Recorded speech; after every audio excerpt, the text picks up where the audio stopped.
Hello विद्यार्थियों, आज मैं बीए पार्ट थर्ड के लिए दुर्खिम के सोशल फैक्ट पर प्रकाश डालूंगा। तो दुर्खिम्स मेथडोलॉजी सोशल फैक्ट्स, दुर्खिम की पुस्तक समाजशास्त्रीय पद्धति के नियम rules of sociological fact method एक महत्वपूर्ण पुस्तक है, जिसमें दुर्खिम ने सबसे पहले उन नियमों की विवेचना की जिनके द्वारा समाजशास्त्रीय अध्ययनों को वैज्ञानिक बनाया जा सकता है।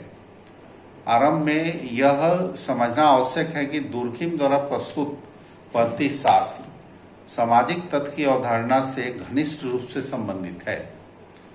दुर्खिम ने सामाजिक तथ्य को ही समाजशास्त्र के अध्ययन की वास्तविक विषय वस्तु के रूप में स्वीकार किया है।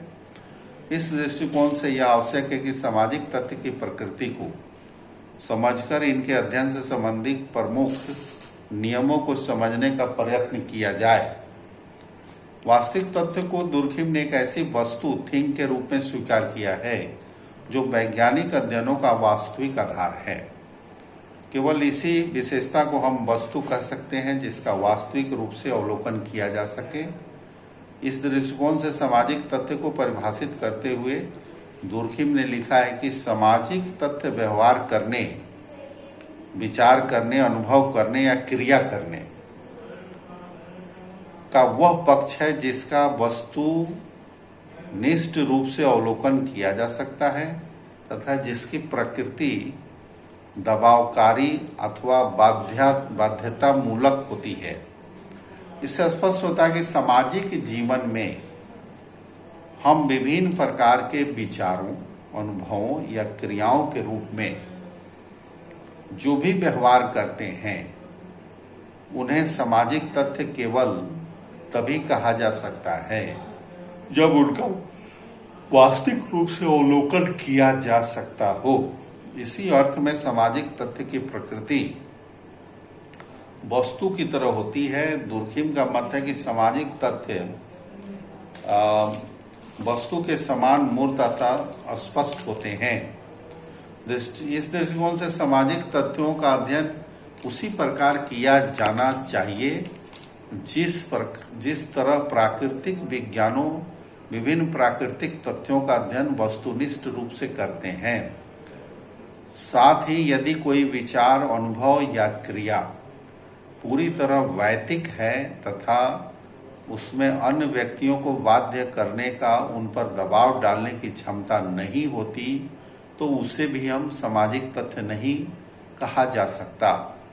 इसे स्पष्ट करते हुए दुर्खिम ने पुनः लिखा है कि सामाजिक तथ्यों में कार्य करने, विचार करने, अनुभव करने के उन सभी तरीकों का समावेश होता है जो व्यक्ति के लिए बाहरी होते हैं और जो अपनी दबाव शक्ति के द्वारा व्यक्ति को नियंत्रित करते हैं।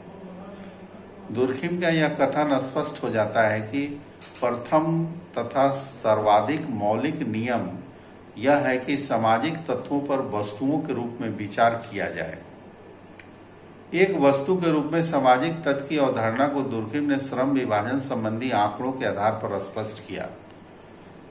इसके बाद दुर्खिम ने जब आत्महत्या संबंधी अध्ययन किया तब भी उन्होंने आत्महत्या को सामाजिक तथ्य के रूप में देखते हुए एक वस्तु के रूप में ही इसका अवलोकन किया।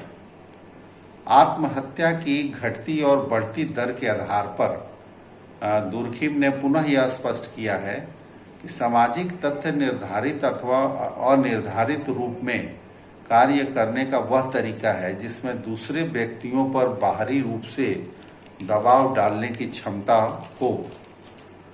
दुर्खिम ने यह भी स्पष्ट किया है कि अध्ययन के आरंभ में सामाजिक तत्वों का रूप बहुत अधिक स्पष्ट नहीं होता, लेकिन सांख्यिकीय गणना की सहायता से विभिन्न सामाजिक तत्वों को स्पष्ट रूप से देखकर उनमें वर्गीकरण किया जा सकता है।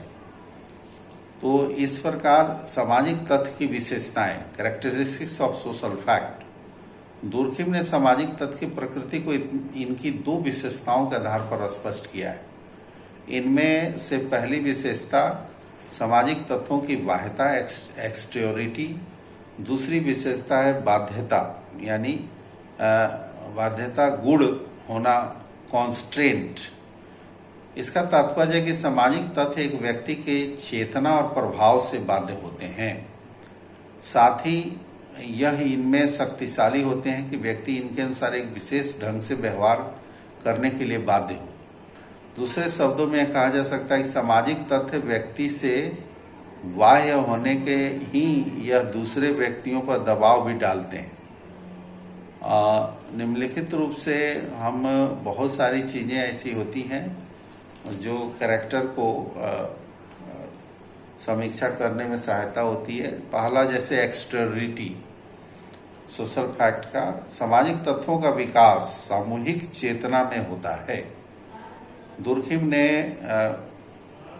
स्पष्ट करने के लिए दुर्खिम ने सामाजिक तथ्यों को वैयक्तिक तथ्यों से पृथक करके स्पष्ट किया है। वैयक्तिक तथ्य व्यक्तिगत चेतना का परिणाम होते हैं और ये सामाजिक तथ्यों का विकास सामूहिक चेतना के द्वारा होता है। इस तरह व्यक्तिगत सामूहिक चेतना से भिन्न होती है। सामाजिक तथ्यों की प्रकृति भी व्यक्तिगत तथ्यों से भिन्न होती है। इस सामाजिक तथ्यों में बाह्यता की विशेषता को स्पष्ट करने दुर्खिम ने अनेक उदाहरण दिए। दायित्वों का निर्वाह करता है। परिवार के दायित्वों का निर्वाह करना उसका व्यक्तिगत गुण नहीं है, बल्कि एक ऐसा गुण है जो उसी परिवार से प्राप्त होने वाली शिक्षा और सीख के आधार पर होता है। दुर्खिम ने इसके लिए एक बहुत ही नवीन सामाजिक तथ्यों में कार्य करने, विचार करने तथा अनुभव करने के वे सभी तरीके सम्मिलित हैं जो व्यक्ति पर बाहरी दबाव डालते हैं अथवा बाह्य दबाव के द्वारा उसके व्यवहारों को नियंत्रित करते हैं। दुर्खिम ने स्पष्ट किया है कि सामाजिक तत्वों की प्रकृति व्यक्ति से बाह्य होती है, लेकिन तो भी इन तत्वों के व्यक्तिगत चेतना का कुछ न कुछ समावेश अवश्य होता है। इस प्रकार व्यक्तिगत मस्तिष्क सामूहिक मस्तिष्क के भिन्न होता है। बाह्यता में दुर्खिम ने मुख्य रूप से 4 तर्कों को महत्व दिया है। पहला, व्यक्तिगत मस्तिष्क सामूहिक मस्तिष्क से भिन्न होता है। दूसरा है, समूह मस्तिष्क का निर्माण जिन सामाजिक परिस्थितियों में होता है, एक व्यक्ति विशेष की परिस्थितियां उनसे भिन्न होती है। तीसरा, समाज में व्यक्ति पर बाह्य सामाजिक तत्वों का प्रभाव इस बात से भी स्पष्ट होता है कि संपूर्ण अध्ययन में घटित होने वाली घटनाओं में एक आश्चर्यजनक समानता देखने को मिलती है। समान परिस्थितियों में आत्महत्या, विवाह विच्छेद तथा अपराध की दर में पाई जाने वाली एकरूपता से यह स्पष्ट होता है कि सामाजिक तत्वों की बाह्य विशेषता के कारण ही समाज में समान व्यवहारों को प्रोत्साहन मिलता है।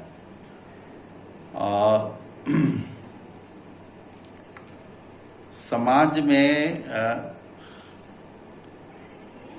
व्यक्ति पर बाह्य सामाजिक तथ्यों का प्रभाव इस बात से भी स्पष्ट होता है कि संपूर्ण समाज में घटित होने वाली घटनाओं में एक आश्चर्यजनक समानता देखने को मिलती है। समान परिस्थितियों में आत्महत्या, विवाह विच्छेद तथा अपराध की दर में पाई जाने वाली एकरूपता से स्पष्ट हो जाता है कि व्यक्ति बाह्य विशेषताओं के आधार पर ही अपने विचारों और क्रियाओं को अंजाम देता है। चौथा, सामाजिक तत्वों की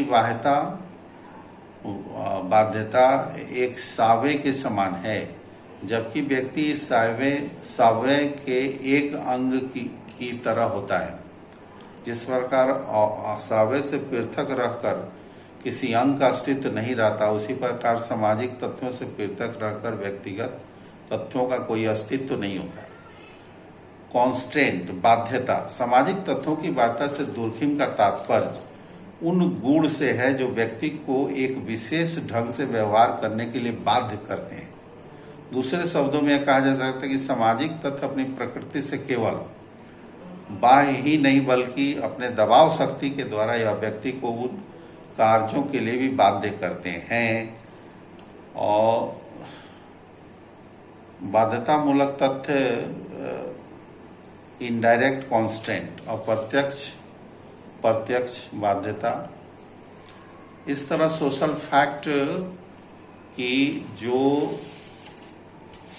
हमारी सोशल फैक्ट क्या है और किस तरह इसके कैरेक्टरिस्टिक्स क्या है, इसके बारे में मैंने बताया। अब नेक्स्ट क्लास में मैं और भी लुरखिम के